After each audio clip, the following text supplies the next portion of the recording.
निकालते हैं उसको बता चुके हैं।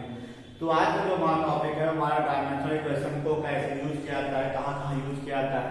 तो आज का जो टॉपिक है यूजेज ऑफ डायमेंशनल इक्वेशन, और इसमें जो हमारा सबसे पहला यूज है डायमेंशनल इक्वेशन का वो आपका क्या है, to convert units of one system into the units of other system. यानी हम एक सिस्टम की यूनिट को दूसरे सिस्टम की यूनिट में कैसे चेंज करते हैं, किस द्वारा, डायमेंशनल इक्वेशन द्वारा। वन सिस्टम की यूनिट को हम दूसरे किसी सिस्टम में कैसे चेंज करते हैं वही हमें बताना है। तो सबसे पहले हम देखते हैं कि हम जानते हैं यूनिट आपके अगर देखा जाए तो तीन होते हैं, 3 टाइप्स होते हैं। एक आपका होता है एमकेएस सिस्टम, दूसरा आपका होता है सीजीएस सिस्टम, तीसरा आपका होता है एफपीएस सिस्टम। एमकेएस सिस्टम और आप एसआई सिस्टम भी कह सकते हैं, और सीजीएस सिस्टम और एफपीएस सिस्टम। एमकेएस सिस्टम में क्या होता है कि एमकेएस सिस्टम में आपका जो लेंथ होता है उसको किस में मेजर किया जाता है, मीटर में। जो मास होता है उसको किलोग्राम में मेजर करते हैं, और जो टाइम होता है उसको सेकंड में मेजर करते हैं। सीजीएस में आपका क्या होता है, सीजीएस में हम लेंथ को आपको सेंटीमीटर में मेजर करते हैं, मास को हम ग्राम में मेजर करते हैं, और टाइम को हम सेकंड में मेजर करते हैं। उसके बाद आता है एफपीएस आता है। एफपीएस में हम लेंथ को फुट में मेजर करते हैं, और मास को पाउंड में मेजर करते हैं, और टाइम को सेकंड में मेजर करते हैं। तो मीटर आपका किलोग्राम सेकंड एमपीएस होगा, सेंटीमीटर ग्राम सेकंड आपका सीजीएस होगा, और फुट पाउंड सेकंड आपका एफपीएस होगा। तो 3 सिस्टम में हमें क्या करना है, हमें एक सिस्टम को दूसरे सिस्टम में कैसे कन्वर्ट करते हैं डायमेंशनल इक्वेशन द्वारा, वही आज आपको बताए जा रहे हैं। तो सबसे पहले हम क्या करते हैं, हम मान लेते हैं कि if the numerical value of physical quantity, देखिए आप कोई वैल्यू मान सकते हैं, इफ द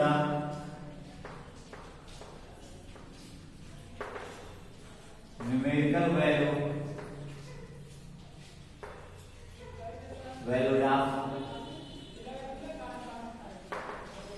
फिजिकल क्वांटिटी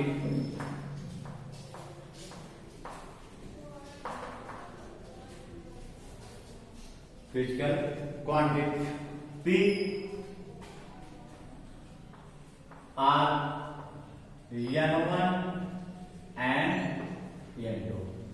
हम मान लिए कि हमारी numerical value of physical quantity कितना है, P है, R N1 and N2 into different system, N two different system.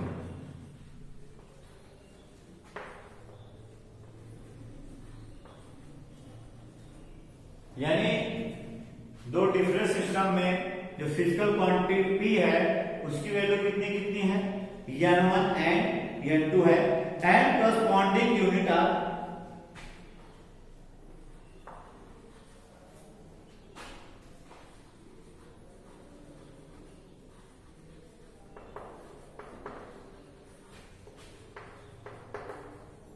Units are, मान लेते कितना आपका U1 और U2 मान लेते हैं हम, U1 and U2। Then P equal क्या हो जाएगा आपका N1, U1 equal N2 U2। Are इसको कह सकते हैं N2 N1 U1 इक्वल क्या आ जाएगा आपका N2 U2। तो N2 इक्वल क्या हो जाएगा हमारा N1 अपान में U1 अपान U2। एक सिस्टम की यूनिट को दूसरे सिस्टम की यूनिट में कन्वर्ट करने के लिए हमारा फॉर्मूला क्या होता है, N2 इक्वल N1 U1 अपान। आप सोच रहे होंगे कि N2 क्या है, N1 क्या है, U1 क्या है, U2 क्या है। तो N2 और N1 जो है वो जो फिजिकल क्वांटिटी आपको दी रहेगी उसके अलग अलग सिस्टम की वैल्यू है। यानी जो हमारी फिजिकल क्वांटिटी होगी उसकी डिफरेंट सिस्टम की जो वैल्यू होगी वो हमारे कितनी है, N1 और N2 है। जो आपको गिवन होगा, दिया होगा, वो हमेशा N1 होगा, जो निकालना होगा N2 होगा।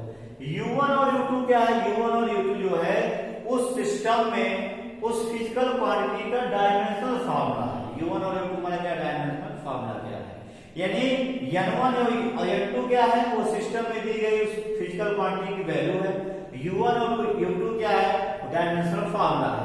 तो सबसे पहले एक बार फिर देख लेते हैं, उसका एग्जांपल करते हैं हम कि if the numerical value of physical quantity P are N1 and N2 into different system and corresponding units are U1 and U2, then P equal क्या होता है, N1 U1 equal N2 U2, N1 U1 equal क्या हो गया, N2 U2, तो आपका N2 equal क्या हो जाएगा, N1 U1 upon U2। अब उसके बाद देखते हैं इसका एग्जांपल कैसे लगाएंगे। एग्जांपल देखते हैं कैसे लगाना है।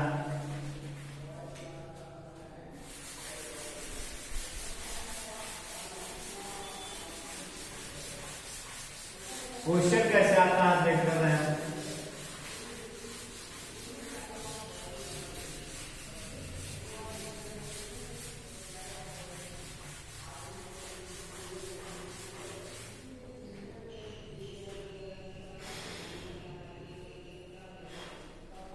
एग्जांपल देखते हैं।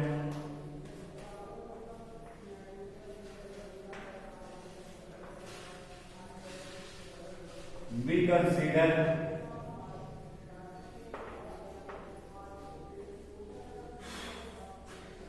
the physical quantity force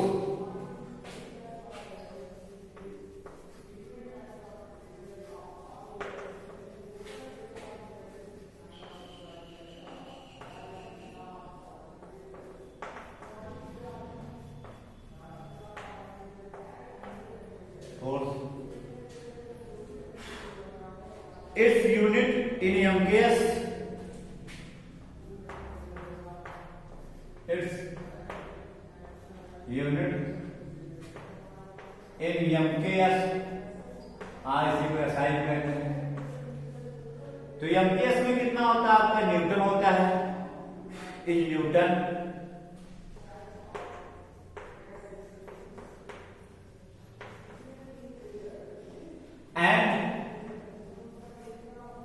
CGS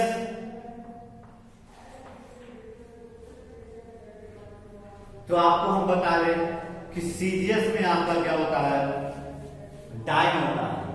तो आप एंड किसमें आपको बता दें, सीजीएस में देखिए तो सीजीएस हमारा क्या होता है, एंड इन सीजीएस यूनिट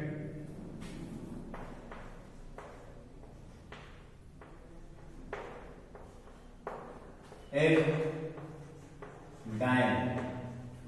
तो हम जानते हैं कि जो फोर्स होता है उसका एमपीएस या एसआई सिस्टम में उसकी यूनिट क्या होती है, न्यूटन होती है, और सीजीएस सिस्टम में उसकी यूनिट क्या होती है, हमारी डाइन होती है। तो क्या हमें करना है, let us convert 1 newton, let us convert 1 Newton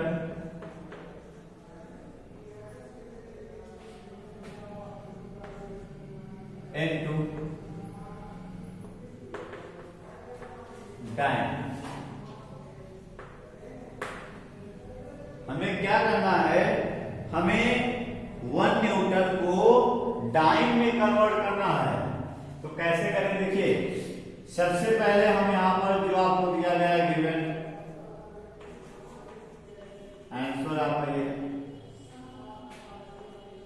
N1 equal आपका जो वैल्यू दी गई N1 है, कितना दिया गया आपको, 1 न्यूटन दिया गया है, 1 न्यूटन आपको दिया है। और ये किस सिस्टम में होता है आपका, ये हमारा एमपीएस सिस्टम में होता है। हमें ये किसमें करना है, डाइन में, उसको N2 कह देंगे। N2 इक्वल आपका क्वेश्चन हो गया, क्वेश्चन मार्क, किसमें, डाइन में, और एक ही सिस्टम में होता है आपका सीजीएस सिस्टम में होता है।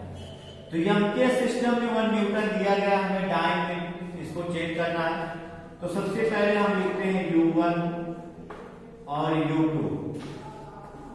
U1 का मतलब आपका हो जाएगा फोर्स की यूनिट हमें निकालना है, फोर्स की और टाइम का पावर होता है, T m L T -2 होता है। तो दोनों का डायमेंशनल फार्मूला सेम होगा, mLT माइनस 2। यहाँ पर 1 हो जाएगा और यहाँ पर आपका क्या हो जाएगा, 2 हो जाएगा। जो हमारा फार्मूला होता है, फार्मूला आपका होता है n2 इक्वल n1 और u1 अपान u2 होता है, वैल्यू पुट कर देते हैं, n1 के स्थान वैल्यू पुट में 1 हो जाएगा। यहाँ पर m को हम 7 से करते हैं, l वाला और t वाला, तो आपका हो जाएगा m1 अपान में m2 और यहाँ पर आपका हो जाएगा l1 अपान में l2 और यहाँ पर आपका हो जाएगा t1 अपान में t2 और इसकी होल पावर आपकी कितनी है, -2। अब आपको बता दें हमेशा जो मैक्सिमम होता है उसको मिनिमम में कन्वर्ट करते हैं। तो आप यहाँ देखिए आपका 1 मैक्सिमम है कि 2 मैक्सिमम देख रहे हैं, MTS हमेशा क्या होता है, CGS से ग्रेटर होता है। तो यहाँ पर हम देख रहे हैं कि MTS बड़ा होता है किससे, CGS से। तो इसका मतलब हमें कन्वर्ट किसको करना है, MTS को। MTS मतलब हो गया 1 को हमें किस में चेंज करना है, 2 में। तो m जो होता है मास का डायमेंशन फार्मूला होता है m1 किसको, देख यहाँ पर डिनोट कर रहा है किलोग्राम को, m2 ग्राम को, तो किलोग्राम को किस में चेंज करना है, ग्राम में। तो कितना आपका हो जाएगा, 1000 ग्राम हो जाएगा अपान में ग्राम। L1 जो है वो मीटर को डिनोट कर रहा है, L2 जो सेंटीमीटर को, तो मीटर को सेंटीमीटर चेंज करेंगे तो 100 सेंटीमीटर हो जाएगा आपका। हम देख रहे हैं t1 आपका सेकंड है, t2 भी आपका सेकंड है, तो सेकंड से सेकंड जब डिवाइड करेंगे 1 आ जाएगा, 1 की पावर क्या है, जो 1 ही होता है। m2 से m2 कैंसिल हो जाएगा, l2 से l2 कैंसिल हो जाएगा। यहाँ पर 3 0 इसका मतलब 10 टू पावर 3, यहाँ पर आपका 10 टू पावर 2 हो जाएगा, तो आपका आ जाएगा 10 टू पावर 5 डाइन। यानी का मतलब 1 न्यूटन में कितना डाइन होता है आपका, 10 टू पावर 5 डाइन होता है। इसको आप जान लीजिएगा, 1 न्यूटन में 10 टू पावर 5 डाइन होता है। तो सबसे पहले क्या कह रहा है, कह रहा हम जानते हैं कि फोर्स का जो MTS सिस्टम आ रहा, SI सिस्टम में जो यूनिट होती है न्यूटन होती है और CGS सिस्टम में क्या होती है, डाइन होती है। तो कह रहा है कि 1 न्यूटन को डाइन में कन्वर्ट करिए। तो सबसे पहले N1 इक्वल 1 न्यूटन दिया है, N2 इक्वल क्वेश्चन मार्क दिया गया है, किसमें MTS में, चेंज किसमें करना है हमें, CGS में। U1 और U2 तो फोर्स का डायमेंशन दोनों रहेगा, 1 है तो 1, 2 है तो 2। फार्मूला लगा देंगे, यानी की वैल्यू पुट करेंगे और यहाँ पर m और t कर देंगे। हमेशा हम क्या करते हैं, मैक्सिमम को मिनिमम में कन्वर्ट कर देते हैं और m को चेंज करते हैं तो 1000 से मल्टीप्लाई करते हैं, l को चेंज करते हैं 100 से मल्टीप्लाई करते हैं और t1 अपान t2 की वैल्यू 1 हो जाती है। m2 से m2 कैंसिल हो जाएगा, l2 से l2 कैंसिल हो जाएगा, 10 to power 3 into 10 to power 2 equal क्या हो जाएगा, 10 टू पावर 5 डाइन हो जाएगा आपका।